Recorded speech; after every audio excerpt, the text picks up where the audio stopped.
Terry, the Indians getting ready for winter meetings and looking at possible roster changes in that. One of the key questions going in will be Mike-Napoli and whether or not they do re-sign him. And if not, maybe how do they replace him? You wrote a little bit about that the other day, and there's even another name has become available. Yeah. Right now there's 3 or 4 guys wandering around sort of this older rent-a-slugger type. Napoli is one. Right. Another is Matt Holliday from the Cardinals.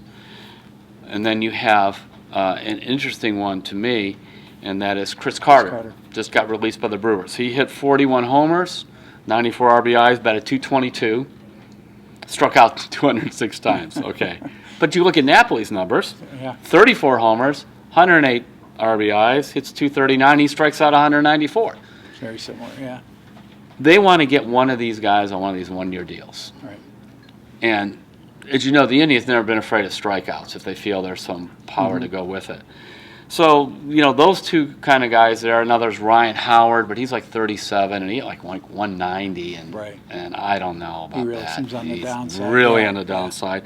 Holliday's interesting to them, but he's a guy who's missed 150 games in the last 2 years because of injuries. He's 37 years old. Now, he's a guy who doesn't strike out a lot, but he had 20 homers, 62 RBIs in like 110 games. I anticipate somewhere from this group, I mean, it could end up being Napoli, that one of them will gravitate to the Indians. But how about what Kenry Morales got from 3 years and what, $3 million from Shapiro and the Blue Jays? Yeah. The Indians were bidding on him for kind of a one-year contract, and of course, their former GM here got them, but apparently it went into 2 and 3 years right quickly for him. Right, which is their fear. But they want a guy in the middle of that order.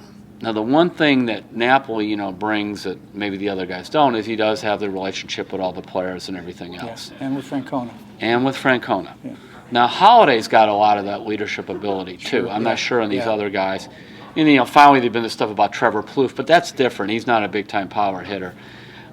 They believe, and I think it's correct, Mike, that having that power hitter really helped Carlos Santana, where he didn't have to field it there. So we'll see which one of these guys they are. Carter's only 30 years old. I mean, he allegedly could play some outfield or first base, but it's pretty ugly. Right. But what happened to Napoli's defense at the end of first base? Yeah, he kind of slipped too. Yeah, so that was a disappointment to them.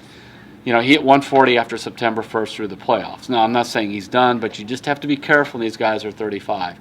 So they're going to be shopping. They'll wait to see who's left over, but just keep these names in mind. Carter, Napoli, Ryan Howard, I don't think, and Matt Holliday. One of those 4 could end up here.